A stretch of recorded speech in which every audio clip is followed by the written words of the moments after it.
Assalamualaikum warahmatullahi wabarakatuh.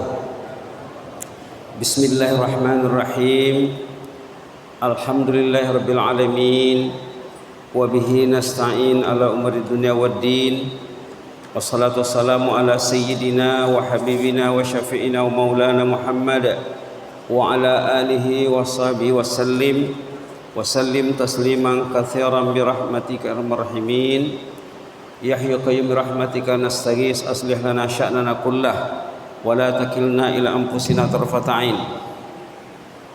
Rabbi shrah li sadri wa yassir li amri wahlul 'uqdatam min lisani yafqahu qawli. Alhamdulillah, kita bersyukur kepada Allah Subhanahu wa taala. Allah telah meringankan langkah kita untuk datang ke Masjid Raya Ujung Gading sebagai tanda membuktikan iman kita kepada Allah Subhanahu wa taala. Orang beriman seharusnya hatinya terpaut dengan rumah Allah. Jadi judul yang mau dibincangkan dalam pengajian maghrib hari ini, melindungi diri dan insan tersayang. Ini sebenarnya kajian hadis riwayat Imam Bukhari Muslim. Barangkali hadis ini sering kita dengar, tapi perlu juga kita bincangkan dari waktu ke waktu ya. Baik, kita bacakan saja teks hadisnya. An Abi Hurairah radhiyallahu anhu anin Nabi sallallahu alaihi wasallam qala sab'atun yadhilluhumullahu yawma la dhilla illa dhilluh. Sab'atun yadhilluhumullahu fi dhillihi yawma la dhilla illa dhilluh. Al-imamul adil wa syabun nasha'a bi ibadatillah wa rajulun qalbuhu mu'allaqun fil masajid wa rajulani tahabba fillah ijtama'a alayhi wa tafarraqa alayhi wa rajulun da'athu imra'atun zatu mansibin wa jamal faqala inni akhafullah wa rajulun tasaddaqa bi sadaqatin fa akhfaha hatta la ta'lama shimaluhu ma tunfiqu yaminuhu wa rajulun zakarallaha khalian fa fadat ainah. Sadaqa Rasulullah sallallahu alaihi wasallam fi maqal. Dalam hadis ini Rasulullah menjelaskan ada 7 golongan yang nanti dijamin selamat di hari kemudian. Kita ini bicara tentang hadis Nabi yang ada hubungannya dengan hari kemudian. Sesuai dengan ayat yang kita dengar dalam sholat tadi dibaca imam, orang beriman itu orang muttaqun, muflihun, dan wabil akhirati hum yuqinun. Tadi di awal Baqarah ada beberapa sifat orang beriman ya, termasuk wabil akhirati hum yuqinun, mereka meyakini hari akhirat. Inilah hadis Nabi yang menyatakan tentang 7 golongan manusia yang selamat nanti di sana. Itulah maka kita dihimbau, disuruh untuk menyelamatkan diri dan ahli keluarga ataupun belahan jiwa. Maaf ya. Nomor 1, Imam Adil, Al-Imamul Adil. Saya teringat di waktu Al-Fadil Ustadz Abdul Samad Hafizahullah menyampaikan tabligh akbar di halaman kantor bupati di Simpang 4. Bapak Bupati sendiri dalam ucapan sambutannya ada membaca satu potongan ayat dalam Al-Quran, fastabiqul khairat. Artinya apa?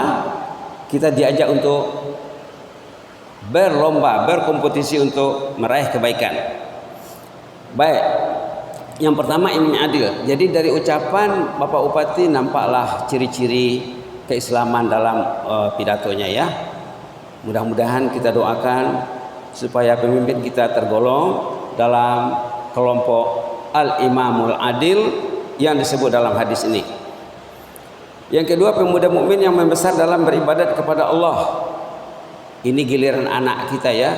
Ini giliran anak atau cucu atau orang yang kita pelihara Kalau kita berhasil melahirkan anak atau cucu atau ahli keluarga, atau kata orang kita cucu kemanakan, taat dari kecilnya sampai dia besar, sampai ke hujung usianya, jadi anak yang membesar dalam ketaatan, termasuk yang terpilih untuk selamat nanti di sana. Yang ketiga, mukmin yang hatinya terpaut di masjid.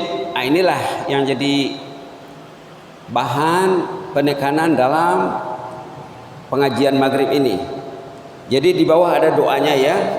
Nanti nota ini ada nota, ada kertasnya yang sudah dikirim ke panitia. Nanti mungkin bisa dibagikan, bisa di-share, bisa sharing ya. Bisa dikongsi nanti. Ada doanya di sini, Allahumma ja'alna minal muhibbina li baitika hatal mamat banina wa hafadah. Kita datang ke masjid dan kadang-kadang kita lupa berdoa agar kita termasuk golongan yang hatinya terpaut di masjid, yang dalam hadis ini termasuk golongan yang ketiga. Baik, seterusnya nomor 4, dua sahabat mukmin yang saling mencintai di jalan Allah, berhimpun dan berpisah karena Allah.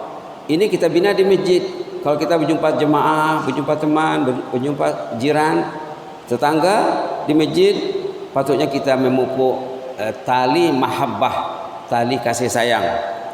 Dalam sejarah sahabat yang gemilang, ada tercatat kaedah ataupun cara memupuk kasih sayang. Orang dulu bila ketemu satu sama lain, sahabat Nabi, mereka mengatakan, inni uhibbuka fillah. Ini mungkin dalam masyarakat kita belum biasa ya. Ini sunnah Nabi yang belum hidup dalam masyarakat kita, belum tumbuh, belum diamalkan. Di sini ada dicatat di bawah. Nanti kalau sudah dapat notanya atau kertasnya, insya Allah akan bisa dibaca.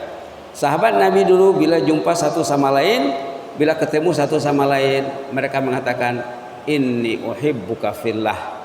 Saya mencintai Anda karena Allah. Dan ucapan cinta seperti ini juga diajar jawabannya dalam hadis. Jawabannya, ahabbakallahu ladzi ahbabtanilah, ataupun ahabbakallahu ladzi ahbabtani fih. Sama ada ahabbakallahu ladzi ahbabtanilah ataupun ahabbakallahu ladzi ahbabtani fih.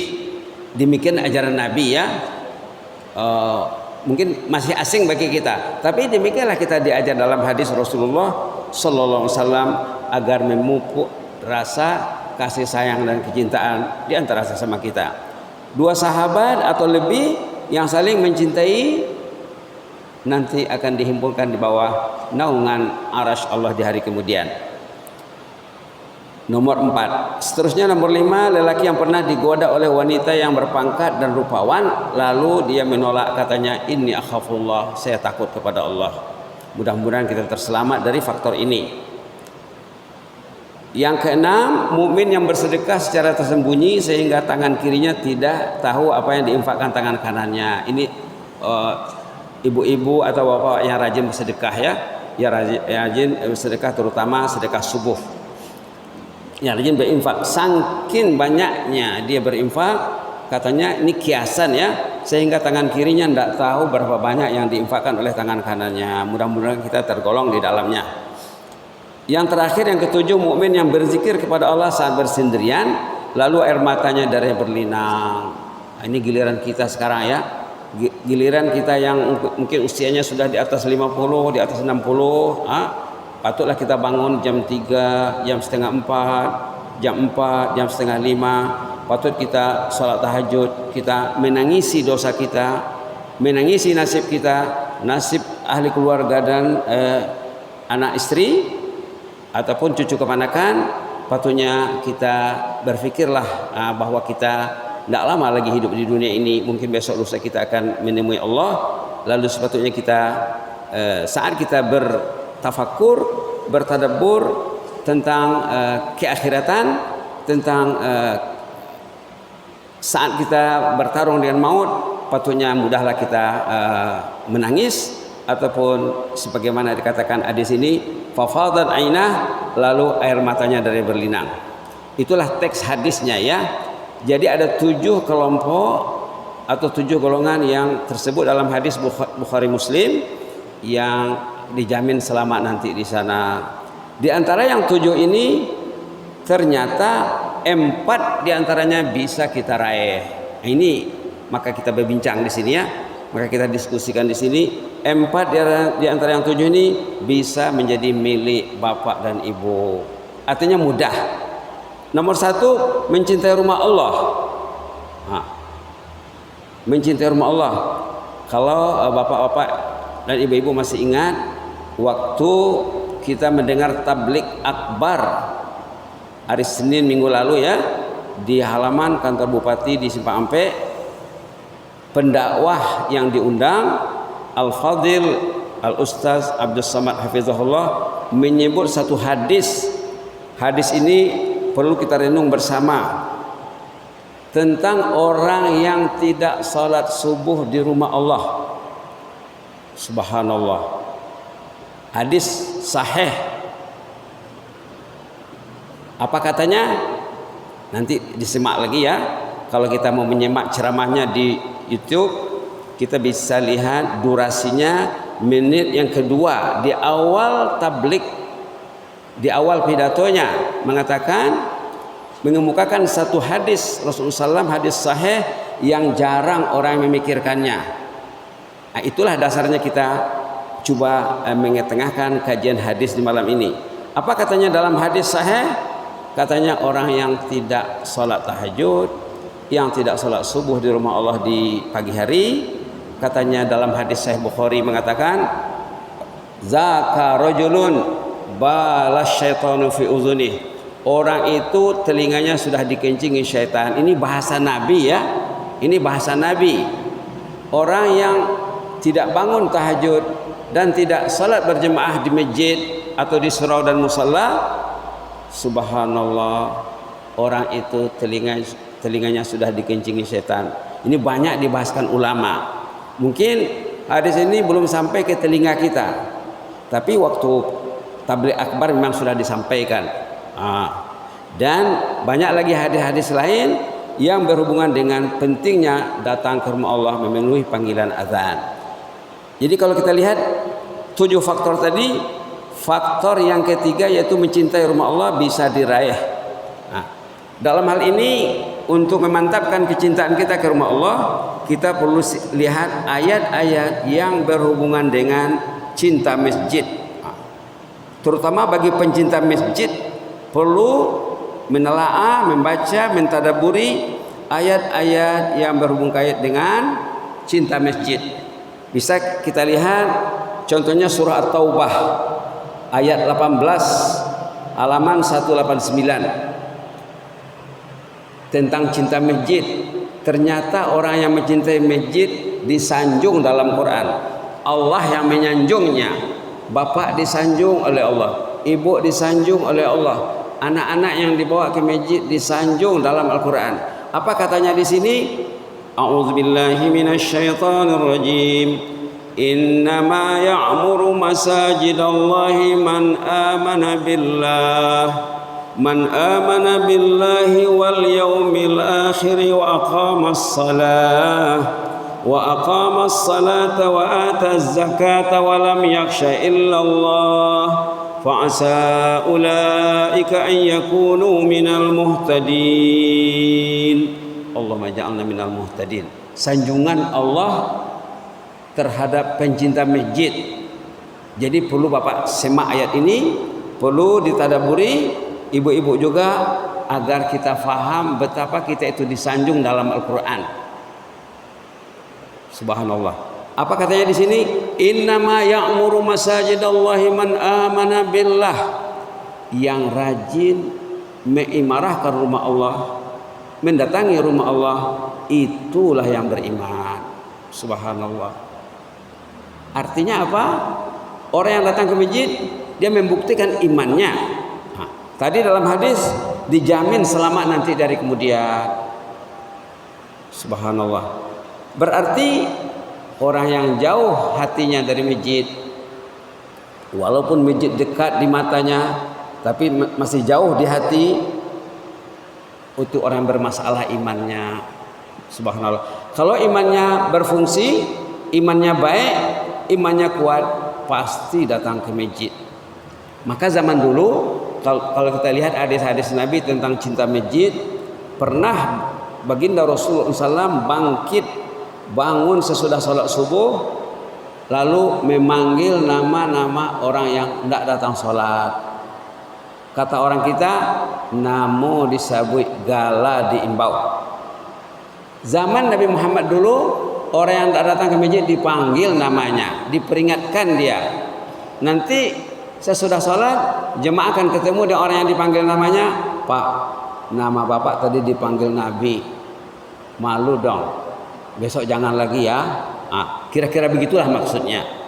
Subhanallah, subhanallah. Sampai begitu ya, sampai begitu. Artinya ibarat kata orang kita, orang yang tidak ke masjid itu berarti hilang dari rumah Allah ataupun hanyut dalam arus keduniaan. Kata orang kita, kalau anyuy nak dipinteh, kalau hilang nak dicari. Nabi Muhammad mencari jemaah dalam saf salat subuh khususnya ya. Subhanallah. Jadi kalau hilang tidak dicari, kalau anyuy nak dipinteh, anyuy lah beterusan nanti. Yang susahnya nanti kalau bapak itu meninggal, ibu meninggal, ibu dan bapak ini jauh dari masjid, lalu anak-anak tidak dididik cinta masjid, dikhawatiri nanti kalau bapak itu meninggal atau ibu meninggalkan anak yang jauh dari masjid, dikhawatiri dan sangat dikhawatiri. Kekhawatirannya ini tinggi ya. Bapak mati, ibu mati, dosanya idoi. Nauzubillah, nauzubillah. Kalau bapak yang mendidik keluarganya cinta masjid, itu maka kita pilih tajuk ini ya, menyelamatkan diri dan belahan jiwa ataupun melindungi diri dan belahan jiwa. Kalau kita berhasil mendidik keluarga, suami istri pencinta masjid, ke bukit semua mendaki, ke lurah semua menurun. Bila azan berkumandang sama-sama menghadap rumah Allah. Lalu anak juga dididik, anak juga diterbiah untuk cinta masjid. Nanti si ayah meninggal, mandeh meninggal, dia sudah mati, pahalanya hidup melalui ahli keluarga yang diterbiah dengan baik. Itu maka kita pilih tajuk ini, menyelamatkan diri ataupun melindungi diri dan insan tersayang. Baik, kita teruskan bersama ayat 18 surah At-Taubah. Innama ya'muru masajidallahi man amana billah. Yang rajin mengimarahkan rumah Allah dengan salat berjamaah, dengan pengajian. Siapa mereka? Man amana billah. Itulah yang beriman kepada Allah. Wal yaumil akhir.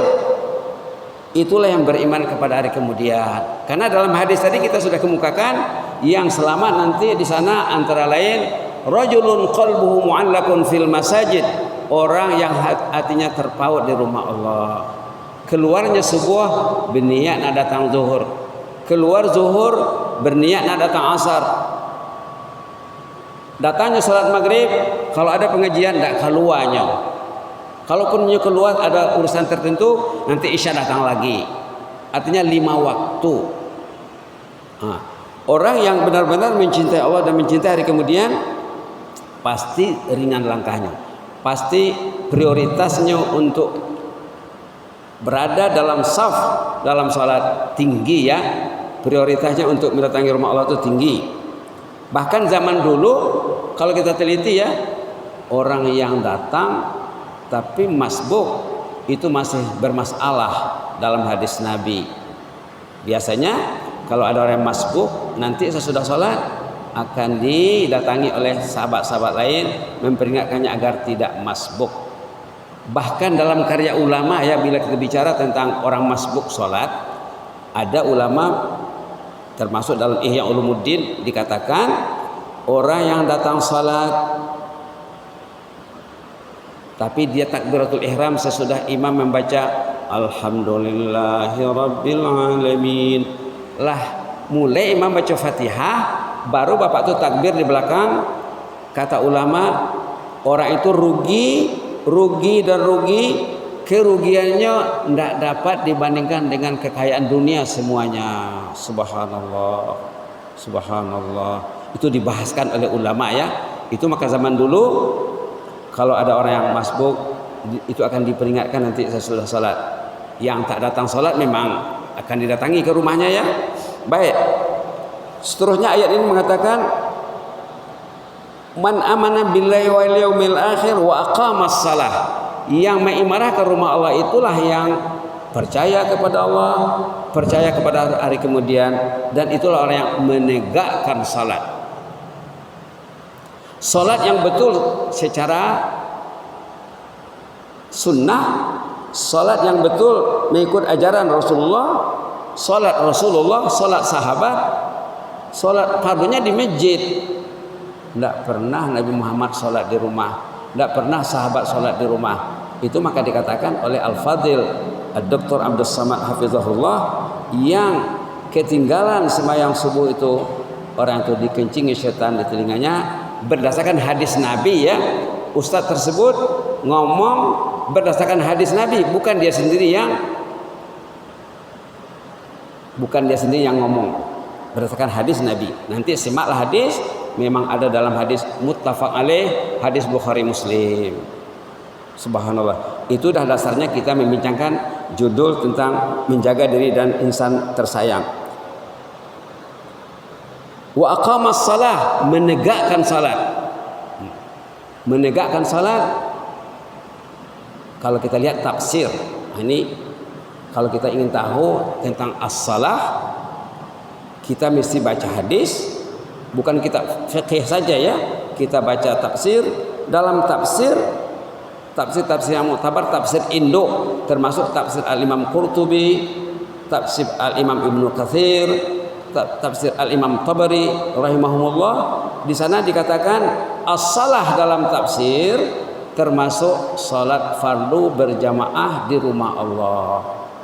As-salah dalam kitab tafsir termasuk sembahyang sunat qabliyah dan ba'diyah, termasuk juga salat tahajud, termasuk juga sholat dua dan lain-lain, bukan sholat fardu saja.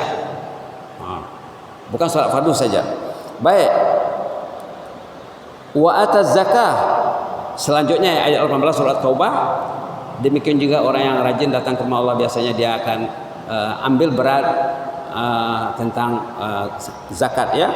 Walam yakhsha illallah, orang itu takut kepada Allah. Kenapa dia datang ke masjid?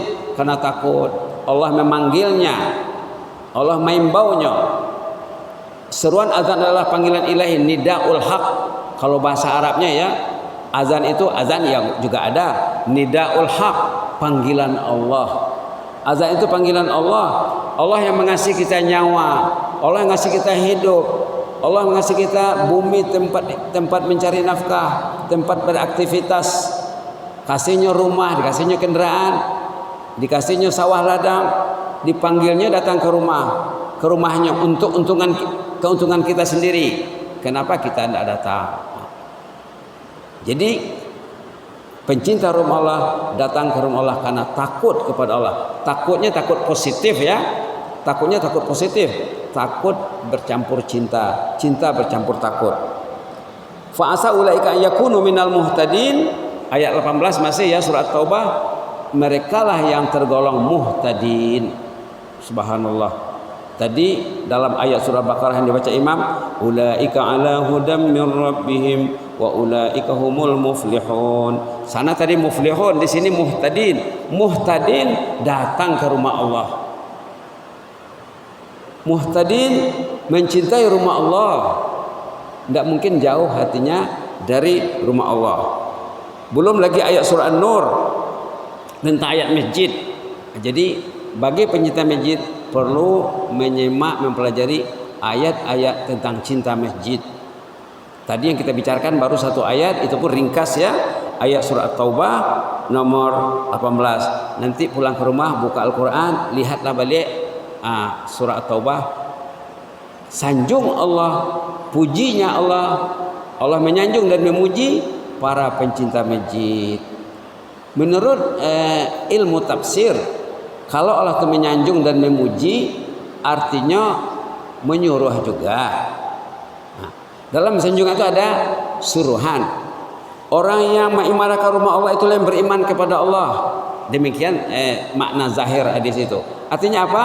Kalau Anda ingin membuktikan iman Anda, pergilah ke masjid. Itu maknanya. Innama ya'muru masajidallahi man amana billah. Yang rajin mengimarahkan rumah Allah itulah yang beriman kepada Allah. Artinya pergilah ke masjid, buktikanlah iman Anda. Jangan jauh dari masjid. Kalau Anda jauh dari masjid, berarti iman Anda sakit. Iman Anda bermasalah. Anda menghadapi krisis iman karena Anda jauh dari masjid. Na'udzubillah, summa na'udzubillah. Kemudian itu satu faktor tadi di antara yang 7. Di antara yang 7 itu ada 4 yang bisa diraih. 1, cinta masjid. Kita bisa mendidik diri, ahli keluarga dan insan tersayang untuk cinta masjid. Didiklah mereka untuk mencintai masjid. Yang kedua, mencintai sesama mukmin. Di antara yang 7 tadi ada 2 sahabat yang bertemu karena Allah, berpisah karena Allah. Jadi kita sangat perlu menjalin persahabatan di kalangan pencinta masjid. Orang dulu kalau mau masuk masjid, sahabat Nabi ya, ada doanya waktu nak masuk masjid. Apa doa mereka? Allahumma yassir li jalisan salihah. Tidak ada orang baca doa begini leh. Apa doa sahabat Nabi dulu kalau mau masuk masjid? Allahumma yassir li jalisan salihah. Ya Allah, saya ingin ketemu dengan orang saleh di masjid ini. Orang dulu ke masjid tujuannya untuk mencari orang saleh, untuk berbincang, untuk curhat. Bukan salat kemudian pergi, tidak ada ngomong, tidak ada bertanya, tidak ada meluahkan isi hatinya yang bermasalah. Kita banyak masalah. Tempat kita bercurhat adalah di masjid. Kalau di antara kalangan pencinta masjid ini orang-orang saleh, itulah maka orang dulu itu berdoa. Apa doanya? Allahumma yassirli jalisan salihah. Ya Allah, saya mau masuk masjid ini, mau mencari orang saleh. Orang saleh biasanya kalau tidak ditanya, orang itu akan merangsang orang untuk bertanya, menggerakkan orang untuk bertanya. Pernah cerita orang saleh namanya Fudail bin Iyad. Ini cerita orang saleh ya. Fudail bin Iyad jumpa ketemu dengan jemaah. Orang ini diam. Lalu Fudail tadi merangsang dia untuk komunikasi. Apa katanya? Pak, sudah berapa umur Bapak ya? Oh, umur saya sudah 60 katanya. 60 Pak? Iya. Tidak lama lagi itu Pak. Bapak sudah di penghujung usia. Pintu kubur sudah dekat Pak. Apa kata orang tadi? Inna lillahi wa inna ilaihi raji'un. Takut orang itu. Artinya pertanyaan ulama tadi masuk di hatinya. Tidak marahnya. Berapa usia Bapak? Usia saya sudah 60. Siap-siaplah Pak, tidak lama lagi itu Pak. Kalau mengikut umur Rasulullah tinggal 3 tahun lagi. Ternyata Bapak itu masih lalai, masih lengah. Lalu dia menyesal, takut, ketakutan, terkeluarlah dari mulutnya, Inna lillahi wa inna ilaihi raji'un. Ditanya lagi oleh Fudail, bagus Bapak bilang Inna lillahi wa inna ilaihi raji'un. Apa maksudnya itu Pak? Orang kita kadang-kadang tahu menyebut tapi tidak tahu maksudnya. Inna lillahi wa inna ilaihi raji'un itu namanya istirja. Kalau di segi namo ya, apa namanya itu? Istirja. Istarja'a yastarju istirja'an yaqulu inna lillahi wa inna ilaihi raji'un. Namo ungkapan itu istirja. Orang kita kadang-kadang tahu menyebut tapi tidak tahu namanya. Dan penggunaan istirja di kalangan masyarakat kita sangat sempit sekali. Mungkin tidak sampai 1% penggunaannya. Orang kita menggunakan istirja innalillahi wa inna ilaihi raji'un kalau mendengar berita gembira meninggal dunia pada umumnya ya. Padahal bukan itu. Kalau kita ternyata pergi ke masjid masbuk terlambe innalillahi wa inna ilaihi raji'un. Atau tidak datangnya ke masjid, na'udzubillah, itu innalillahnya tidak sekali itu. Jadi Fudail bin Iyad menanya orang kalau di Malaysia dibilang warga emas ya. Saya ini lama di Malaysia, jadi bahasa pun bercampur dengan bahasa Malaysia barangkali ya. Di Malaysia orang yang 60 ke atas itu namanya warga emas, golden citizen. Ndak ranggai, bukan tobang-tobang hidup kali sudun. Warga emas. Jadi warga emas ini waktu ditanya apa maksud innalillahi itu Pak, kata Fudail bin Iyad. Warga tadi terlambat menjawab, masih ragunya nak menjawab. Lalu dibantu oleh Fudail, maksud innalillahi wa inna ilaihi raji'un. Kalau maknanya secara letterleknya, secara zahirnya, kita ini milik Allah dan kita satu saat akan kembali kepada Allah. Kita ini milik Allah. Anda bukan milik dari Anda. Suami bukan milik istri, istri bukan milik suami. Suami istri milik Allah, anak milik Allah. Inna lillah wa inna ilaihi raji'un. Suatu saat kita akan diambil oleh yang empunya. Kalau sudah diambilnya balik, kata Fudail bin Iyad, nanti bapak akan ditanya sepanjang perjalanan hidup yang bapak tempuh. Kalau umurnya 60 akan ditanya dari awal. Lai itu udah nggak azan, lai datang, lai alhamdulillah. Lai itu udah nggak azan, lai nggak datang. Kalau nggak datang, ditanya nanti. Lalu bapak tadi ternyata sering nggak datang. Lalu bertanya kepada ulama, saya takut nih Pak. Macam mana solusinya? Apa penyelesaiannya? Kata Fudail bin Iyad, kalau bapak mau selesai dengan Allah, mencari solusi itu senang. Yang susah, idenya anyoy, nggak ada nama minta, hilang nggak ada nama mencari. Lalu datang ajalnya. Ditanyalah sadonya nanti, itu susah. Tapi kalau ingin mencari solusi, ada solusinya dalam surah Al-Furqan, bisa disemak ya. Illa man taba wa amana wa amila amalan salihah fa ulaika yubaddilullahu sayyi'atihim hasanat wa kana Allahu ghafurur rahima. Orang itu kalau menyesali sikapnya yang lalu, yang lalai, yang lengah, lalu dia bertobat kepada Allah, lembaran hidupnya yang banyak di dalamnya kelemahan, banyak kelengahan, banyak kelalaian, lembaran hidup yang lama itu akan dibersihkan dan ditulis di dalamnya pahala nan banyak. Ayat berapa tadi? Ayat 70 surah Al-Furqan. Ini solusinya.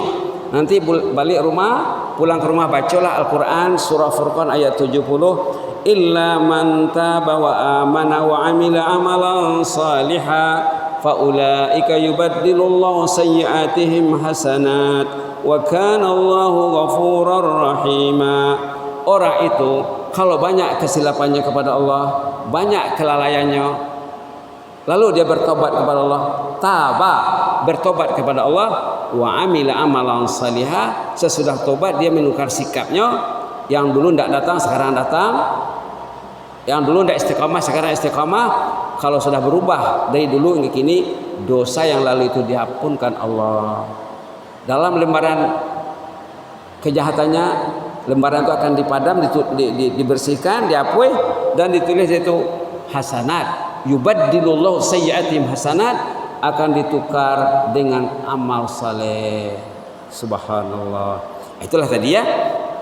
Orang dulu kalau pergi ke masjid, dia berjumpa dengan ulama. Ulama kalau orang itu tidak bertanya, ulama itu akan mencungkil semangat orang untuk berkomunikasi. Begitulah patutnya masjid yang makmur ya. Masjid yang makmur ada ahli ilmu di dalam. Ada tempat kita bertukar pikiran, tempat kita bercurhat. Baik. Di antara faktor yang bisa diraih tadi, menjadi orang dermawan. Mudah-mudahan ya. Faktor keberapa tadi dalam hadis? Bismillah. Faktor yang ke-6. Dan terakhir, faktor yang bisa diraih di antara yang 7 tadi, orang yang menangisi dosanya. Macam dibilang tadi ya, kita mungkin sesudah Isya kita pulang ke rumah, baca Quran, sebelum tidur mungkin salat. Di sanalah kita untuk bercurhat kepada Allah, ataupun kita bercurhat kepada Allah waktu bangun tidur. Itulah gunanya kita menghidupkan rumah kita dengan salat sunat dan ibadat-ibadat zikir dan tilawah dan lain-lain. Orang yang bersolat di rumahnya sesudah pulang dari masjid, nilai solatnya dalam hadis sama dengan nilai solat berjamaah di masjid. Kalau kita sholat isya berjamaah di masjid, isya jelas 4 rakaat ya. 4 itu kali 25, karena dalam hadis ada yang mengatakan 25 derajat, ada yang 27, ada yang lebih. Kalau kita ambil hitungan yang murah saja, yang senang. Jadi berarti 4 rakaat di masjid itu sama nilainya dengan 4 kali 25, berarti 100 ya. Begitu juga kalau kita pulang ke rumah, kita sholat sunat di rumah. Kalau 2 rakaat 2 kali 25. Kalau 4 rakaat 4 kali 25. Salat sunat di rumah berlipat ganda nilainya, salat berjamaah di rumah Allah berlipat ganda nilainya. Sama kiraannya. Dalam hadis begitu. Itu maka sahabat-sahabat Nabi zaman dulu dan Rasulullah sendiri memperbanyak salat sunat ke rumah. Rugi kalau pulang dari masjid tidak salat di rumah. Ini bukan amalan yang dilazimi oleh Rasulullah dan para sahabat. Rasulullah pulang ke rumah sholat tahajud, sholat lagi, subhanallah. Bahkan kita semua tahu ya bahwa baginda Rasulullah SAW saat sholat tahajud sampai kakinya bengkak karena lamanya berdiri, banyak membaca ayat, banyak berdoa. Bahkan dalam riwayatnya pernah Nabi Muhammad sholat di malam hari membaca 1 ayat saja diulang-ulangnya berjam-jam. Ini panduan untuk kita sambil menangis, sambil membaca Quran. Ayat yang dibaca itu ayat doa. Ayat doa yang mengandungi message istighfar. Ayat 118 surah Al-Maidah, in tu'adzibuhum fa innahum ibaduk wa in taghfir lahum fa innaka antal azizul hakim. Itu dibaca Rasulullah 1 malam suntuk. Kita baca ayat 70 surah Furqan ini. Illa man taba wa amana wa amila amalan salihan faulaika yubaddilullahu sayyi'atihim hasanat wa kana Allahu ghafurar rahima. Sepatutnya kalau kita baca ayat seperti ini, kita support dengan doa, kita sokong dengan doa. Ini cara Nabi bersalat, cara Nabi bertilawah, dan cara sahabat juga. Jadi dalam ayat 30 ini kita bisa mengatakan saat kita sudah membaca wa kana Allahu ghafurur rahima, yang dibilang sini ghafur dan rahim, kita bisa mengatakan Allah maghfir lana warhamna, Allah maghfir lana warhamna. Inilah tilawah yang diamalkan oleh Nabi dan para sahabat.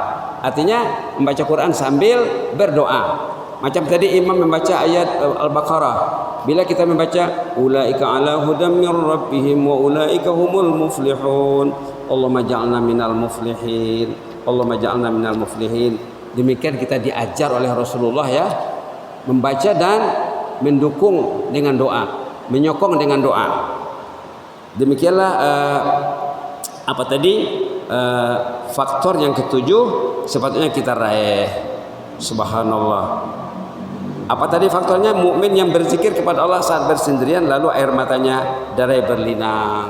Usahakanlah agar kita menangisi dosa kita, menangisi kelalaian kita di ujung malam, khususnya ya berdoa di ujung malam,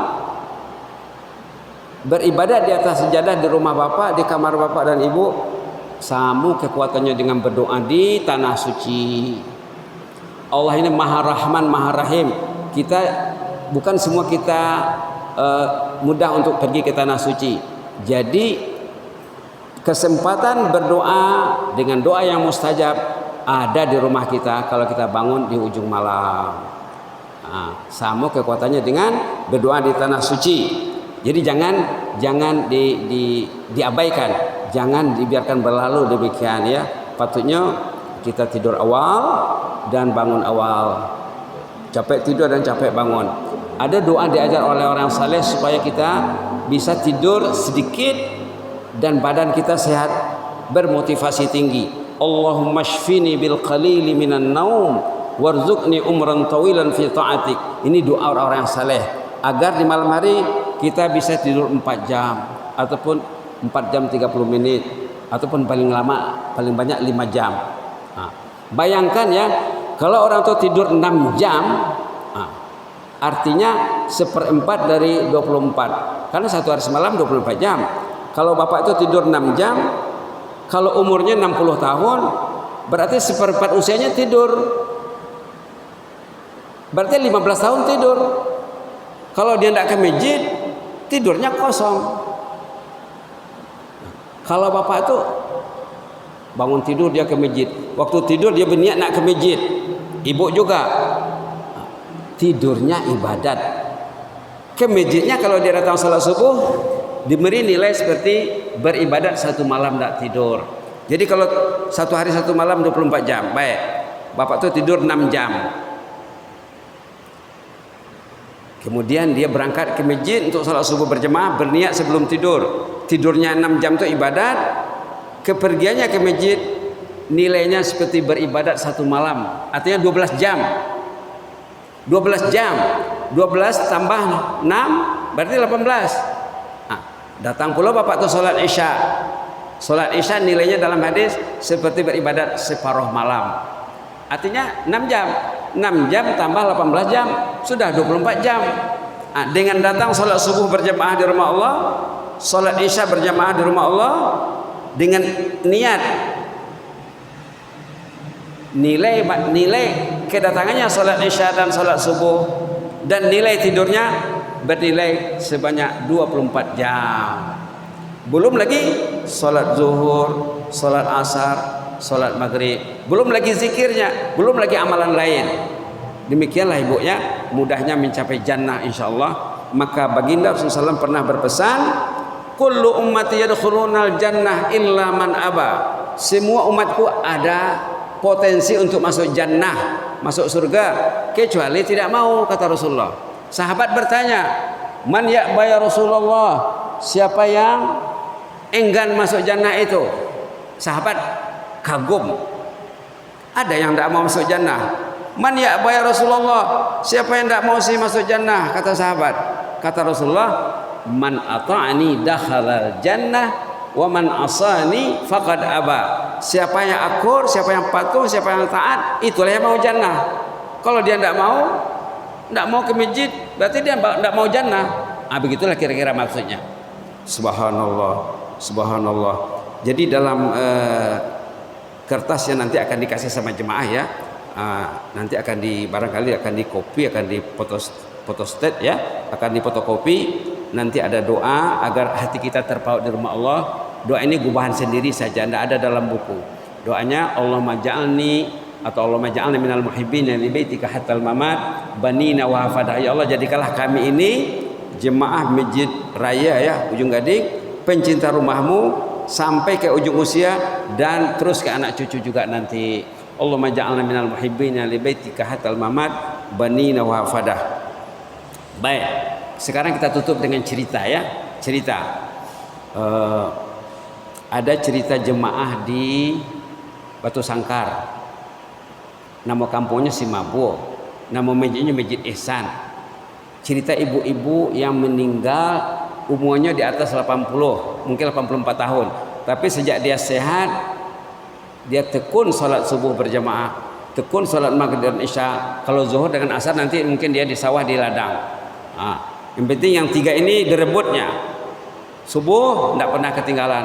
Maghrib isya kalau ibu datang maghrib, kalau ada pengajian dia mendengar pengajian. Kalau tidak ada pengajian dia baca Quran, tapi tidak pulang. Lalu di hari dia meninggal, subhanallah. Dia meninggal sesudah maghrib di masjid, waktu berwirid berzikir sesudah salat maghrib. Subhanallah. Artinya kepergiannya didoakan malaikat. Karena orang yang berada di dalam masjid ini didoai oleh malaikat. Kalau bapak ingin didoai malaikat, datanglah ke masjid, niatlah dengan niat i'tikaf atau dengan niat menambah ilmu. Subhanallah. Meninggal di masjid semasa berzikrullah, berzikir. Jadi enak kan? Ada juga cerita kawan dari Thailand. Ini waktu waktu saya bertugas di Brunei Darussalam ya, ada kawan baik itu dia jarang tinggal sholat berjamaah di masjid. Waktu kontrak kerjanya dengan pemerintah Brunei berakhir, dia pulang ke negerinya, ke Thailand. Dia meninggal di masjid sesudah subuh waktu menunggu sholat duha. Subhanallah. Dia naik kendaraan sendiri, bukan orang yang bawa. Dia sendiri, dia sehat. Sesudah subuh dia tunggu untuk sholat duha. Disitulah rohnya dicabut. Memang dalam hadis riwayat Imam Tirmizi mengatakan pencinta masjid ini asya bi khair wa mata bi khair wa ada kayaumi waladat ummu. Ada kayaumi waladat ummu. Pencinta masjid hidup matinya akan dijaga Allah. Dan statusnya seperti anak baru lahir. Kalau bapak rajin ke masjid, status apa-apa seperti anak baru lahir. Kalau seperti anak baru lahir, artinya dia bersih. Kenapa bersih?